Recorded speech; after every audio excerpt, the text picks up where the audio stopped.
सो welcome back dear students. आज आपका 2-3 दिन के बाद लेक्चर आ रहा है। हम लाइन्स एंड एंगल्स पढ़ रहे थे। क्या पढ़ रहे थे बेटा? Lines and angles. Pre foundation का जो कोर्स है उसमें हम लाइन्स एंड एंगल्स पढ़ रहे थे और मैंने आपको बोला कि प्री फाउंडेशन में चीज़ें बेसिक से चलेगी। जिसको बहुत डर लगता है ना इन सब चीज़ों से, वो आराम से सीखेगा। आप देख लेना, आराम से सीख लेगा वो, और उसके बाद वो अच्छे से मैथमेटिक्स को फील कर पाएगा। बस थोड़ी सी पेशेंस रखो, मेहनत करो, एक साथ लगन से पढ़ो। मेहनत नहीं करोगे तो कुछ नहीं हो सकता। आप अगर मेहनत, आपके पेरेंट्स अगर मेहनत नहीं करेंगे आप पे, आप नहीं बन सकते। इसी तरह आपको खुद पे मेहनत करनी है, तब जाके आप बनोगे। तो इसलिए आपको भी मेहनत करनी है, हमें भी मेहनत करनी है, सबको मेहनत करनी है, ताकि आपको ये सब्जेक्ट फील हो पाए। क्लियर? तो लाइन्स एंड एंगल्स में हम बेटा कहाँ थे? मैंने बस आपको लाइन्स की इंट्रोडक्शन, उसके बाद एंगल बोला कैसे बनता है, उसके बाद टाइप्स ऑफ एंगल्स पे हमने बात की थी। तो आज इस लेक्चर में क्या सीखेंगे? एक इंपॉर्टेंट टॉपिक जो रहता है, जो आपकी लाइन्स एंड एंगल्स की, मानो यहां से सारी की सारी बेस स्टार्ट होती है, यहां से। क्लियर? तो देखो क्या है, that is what we called, so the concept is adjacent angles. Adjacent angles, हाँ बेटा ये बात याद रखना, जिसने एडजेसेंट एंगल्स को समझा, मानो उसने लाइन्स एंड एंगल्स को समझा, तो यही एडजेसेंट एंगल्स को अच्छे से समझो। This is actual foundation for this lines and angles. तो let us start what adjacent angles are. तो एडजेसेंट एंगल्स के लिए क्या होना चाहिए? देखिए बेटा, मैं आपको सिंपल एग्जांपल दूंगा। Suppose you have a ray, आपके पास एक रे है ऐसे, ये एक पॉइंट है जहां से स्टार्ट होती है, और इस रे को मैं नाम रखूंगा OA। Suppose this OA is a ray, and then you have another ray ऐसे, suppose this is OB, and then you have another ray, say this is OC। So at this point O, how many rays actually originated? So 3 rays originated from this point O. ये रे OA, ये रे OB, and this is रे OC. So let us see what adjacent angles are. So adjacent angles में क्या होता है? ये जो ये वाला OA और OB है, ये एक एंगल बनाता है। Say this is angle 1. कौन सा एंगल है ये? Say this is angle 1. Clear? और ये भी, ये OB और OC अपने आप में एक एंगल बनाते हैं। Say this is angle 2. So how many angles formed here? 2 angles they form here. So, लेकिन इन 2 एंगल्स में ना कुछ चीजें बड़ी इंपॉर्टेंट है और कॉमन है। मतलब जो इसके इस वाले एंगल के पास भी है, इस वाले एंगल के पास भी है, मतलब एंगल 1 के पास भी है और एंगल 2 के पास भी है। तो ऐसे एंगल्स को एडजेसेंट एंगल्स कब कहेंगे? देखना, ये 2 एंगल्स में, ये मानो ये एक एंगल है, इसको मैं अलग अलग करूंगा, ऐसे मैं लिखूंगा इसको अलग अलग करके, ऐसे आएगा ये एक एंगल ऐसे है, ऐसे मानो यहां पे O, यहां पे A और यहां पे B। क्लियर? और दूसरा एंगल कुछ ऐसे है, ऐसे। Second angle is like this, ऐसे। सो दिस इज, ये again B and this is C। सो अब अलग अलग मैंने इन एंगल्स को किया। अब देखो इनमें क्या क्या है। यहां पे भी पॉइंट O है वर्टेक्स, यहां पे भी पॉइंट O है vertex, and this OB and this OB, this is common arm. तो adjacent angles में common arm होती है। So in adjacent angles we have a common arm. मतलब बीच में एक आर्म कॉमन होती है। मतलब इनसे एंगल बनन आख मजा सासन आख आर्म शासन मजा सशासन कॉमन सशासन ये में से एंगल अस्ति आर्म, और इस एंगल की भी आर्म होती है। मीन्स बीच में एक आर्म कॉमन होती है, और वो जो आर्म है वो इस एंगल की भी होती है, इस एंगल की भी होती है, और ये तीनों के तीनों रेज एक ही पॉइंट पे कन्वर्ज करती है, या आप बोलोगे एक ही पॉइंट पे मीट करते हैं। सो एडजेसेंट एंगल्स में चीजें सामने आ रही है। पहली चीज आपके सामने आई, मीन्स की कॉमन, यहां पे लिखते हैं कॉमन वर्टेक्स। क्या आया? कॉमन वर्टेक्स आया। उसके बाद दूसरी चीज क्या आई? Common arm I, common arm.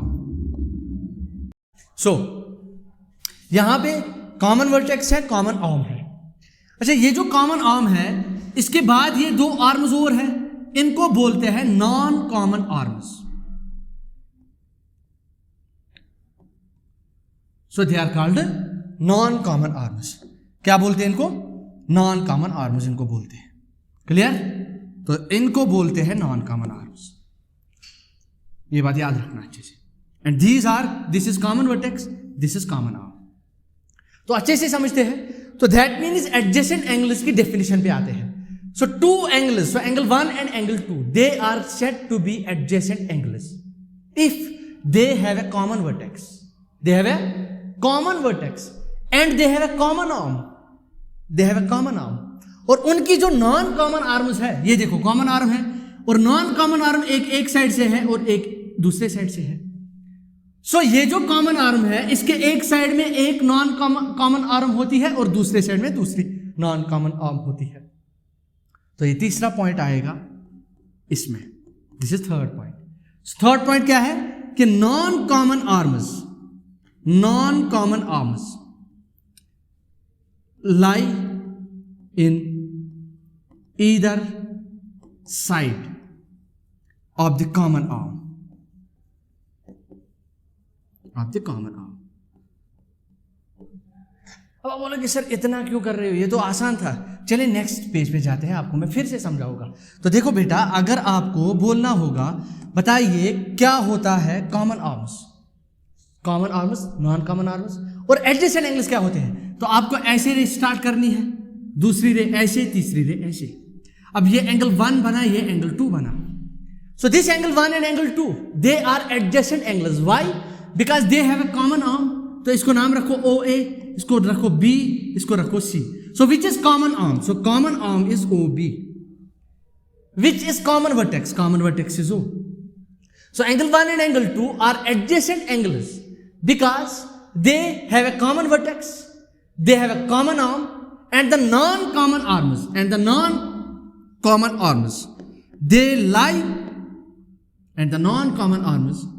they lie on either side of the common arm. एक साइड से, एक साइड दूसरे साइड से। So this is what we called adjacent angles. तो अगर आपको लिखना होगा definition what are adjacent angles, क्या लिखोगे आप बेटा? Two angles are said to be, दो ही होते हैं। So two angles are said to be adjacent angles if they have a common vertex, clear, and they have a common arm. And what about non common arms?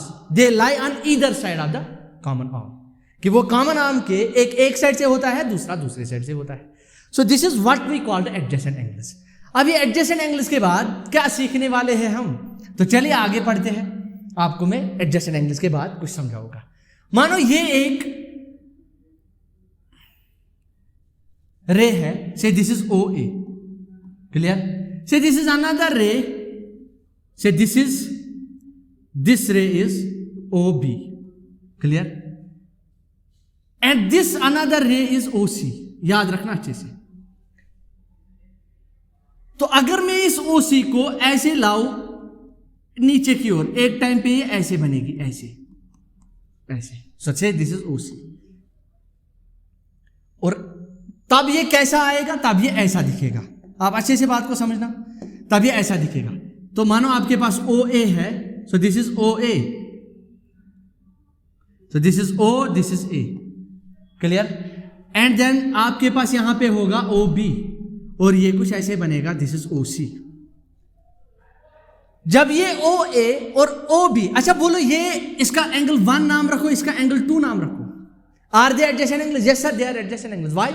Because they have a common vertex and they have a common arm. So they share a common vertex, they share a common arm. And what about non common arms? So non common arms एक side से, एक दूसरी side से। So these are adjacent angles. लेकिन इनमें special क्या है? Special is ये जो OA है और ये OC है, दे form a straight line, they form a straight line. अब एक स्ट्रेट लाइन पे एक रे खड़ी है, इनको बोलते हैं, ये जो एंगल्स है, these are adjacent angles no doubt, but इनको बोलते हैं लीनियर पेयर एंगल्स। आपने पढ़ा होगा लीनियर पेयर एंगल्स, बचपन में नाम सुना था लीनियर पेयर एंगल्स सबने। तो linear pair angles actually they are adjacent angles. और वायर these ये OA और AC नॉन कॉमन आर्म्स है. Where OA and OC, that means where the non-common arms, they form a straight line. So when, now the question is, मेरा question रहेगा when adjacent angles, so when adjacent angles are linear pair angles, कब बनते हैं adjacent angles linear pair angles? So adjacent angles, they become linear pair angles when the non-common arms, they form a straight line. So this is how we define linear pair angles. So आपने, अगर आपसे कोई definition बोलता linear pair angles की, आप उसको बोलते हो हाँ सर ऐसे ऐसे ये linear pair ये और ये. अरे ये थोड़ी डेफिनेशन हुई. How will you define linear pair angles? That is what is important. So how you are going to define now linear pair angles? So linear pair angles are actually, they are adjacent angles where the non-common arms, they form a straight line. So in that case, those two adjacent angles, they form linear pair angles. Linear means straight, pair means दो ही है ये, one और two. तो ये बनाते हैं linear pair angles. आगे इसमें एक्शम्स आएंगे, उसको बोलते हैं linear pair एक्शम. नेक्स्ट लेक्चर में मैं आपको अच्छे से समझाऊंगा. तो आज के लेक्चर में समझते हैं, let us have a quick recap कि हमने क्या पढ़ा. देखो बेटा, हमने अभी तक क्या पढ़ा. हमने इतना पढ़ा, इस लेक्चर में हमने एक चीज सीखी कि एडजेसेंट एंगल क्या होते हैं. एडजेसेंट एंगल क्या होते हैं? Adjacent angles. ठीक, या आप बोलो एडजेसेंट एंगल आपने पढ़ा. इसमें क्या होता है? Adjacent angle. ठीक, तो आपने पढ़ा एडजेसेंट एंगल्स ऐसे. सो इस एडजेसेंट एंगल्स में क्या क्या होता है बेटा? एडजेसेंट एंगल्स में होता है कॉमन वर्टेक्स होता है. क्या होता है बेटा? कॉमन वर्टेक्स होता है. और उसके बाद क्या होता है सर? कॉमन आर्म होती है. कॉमन आर्म होती है. सर एक एग्जाम्पल थोड़ा सा है ना, डेमो दे दीजिए. तो ये ऐसे, ये ऐसे, ये ऐसे. क्लियर? अब इसके बाद देखो आप, ये वाला एंगल 1 और ये वाला angle 2. So angle 1 or angle 2, they share a common arm, they share a common vertex, and the non-common arms. और तीसरी चीज, that these non-common arms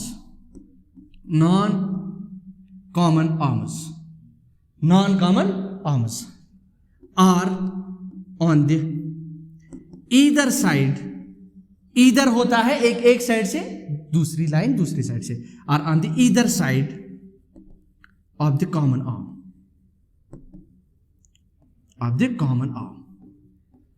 This is how you are going to define adjacent angles.